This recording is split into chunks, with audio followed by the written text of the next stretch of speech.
ஆண்களுக்கு அவங்க போகிறாங்க, பிஸ்னஸ் பண்ணுறாங்க, 50 பேச்சு வேலைக்கு வாங்குறாங்க, ஆஃபீஸ் போகிறாங்கன்னா சும்மா இல்லைங்க. 1,00,000 சம்பளம் கொடுக்குறாங்கன்னா சும்மாலாம் இல்லை, புழிஞ்சு எடுத்துருவாங்க.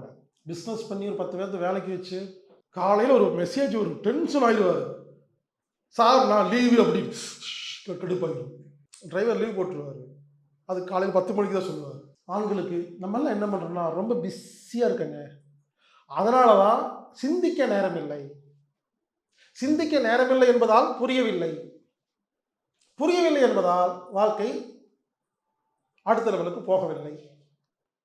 7 நாளும் வேலை செய்கிறவங்க கொஞ்சமாக தான் சம்பாதிப்பாங்க. 5 நாள் வேலை செய்கிறவங்க கொஞ்சம் அதிகமாக சம்பாதிப்பாங்க. 3 நாள் வேலை செய்கிறவங்க நிறைய சம்பாதிப்பாங்க. ஒரே ஒரு நாள் வேலை செய்கிறவங்க உலகத்தில் கோடீஸ்வரனாக இருப்பாங்க. இதுதான் தத்துவம். நீங்கள் வேணால் பாருங்கள், பெரிய பெரிய கோடீஸ்வரங்கள்லாம் வேலையே செய்ய மாட்டாங்க. வீட்டில் சும்மா தூங்கிட்டு இருப்பாங்க, பில்லியர்ஸ் விளையாண்டுருப்பாங்க, கோல்ஃப் விளையாண்டுருப்பாங்க. நமக்கெல்லாம் ஏன் டைம் இல்லை? அப்போது யோசிச்சு பாருங்கள், அவங்களுக்கு 140 கண்ட்ரியில் 480 பிஸ்னஸ் இருக்கா இல்லையா? ஏன் அப்படின்னா சிந்திக்கிறதுக்கு நேரம் அதிகம் எடுக்கிறனால எப்படி வேலை வாங்குறதுன்னு தெரிஞ்சுட்டு ஃப்ரீயாக இருக்காங்கங்க. உங்களுக்கு ஒரு ஐடியா சொல்கிறேன். இனிமேல் சிந்திப்பதற்கு நேரம் ஒதுக்கினால் உங்களுக்கே எல்லாம் புரிந்துவிடும். நீங்கள் அடுத்த லெவல் வந்துடுவீங்க. ஒரே தப்பை திரும்ப திரும்ப செய்ய மாட்டீர்கள். சிந்திக்கிறதுக்கு உங்களுக்கு ஒரு ஐடியா கொடுக்குறேங்க. இதுக்கு பேர் சும்மா இரு. சும்மா இருக்கும் பொழுது மட்டும்தான் நம்மால் சிந்திக்க முடியும். சரி, சும்மா இரு அப்படின்னா என்னன்னு பார்க்கலாங்க.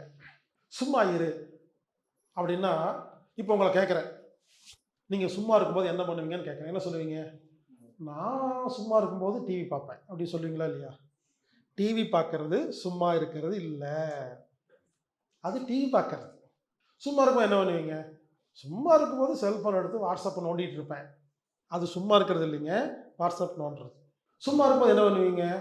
நான் நியூஸ் பேப்பர் படிப்பேன், அதுவும் சும்மா இருக்கிறது இல்லை. சும்மா இருக்கும்போது என்ன பண்ணுவேன்? யாருக்காவது ஃபோன் பண்ணி பேசிகிட்டு இருப்பேன். நல்லா புரிஞ்சுக்க, சும்மா இருக்கிறதுன்னு சொல்லிட்டு எதையாவது வேலையை தானே பண்ணுறோம். புரிஞ்சுக்கங்க, சும்மா இருந்தா இதில் எந்த வேலையும் செய்யக்கூடாது. அதுக்கு பேர் தான் சும்மா இருக்கிறது. அப்போ தான் சிந்திக்க முடியும்.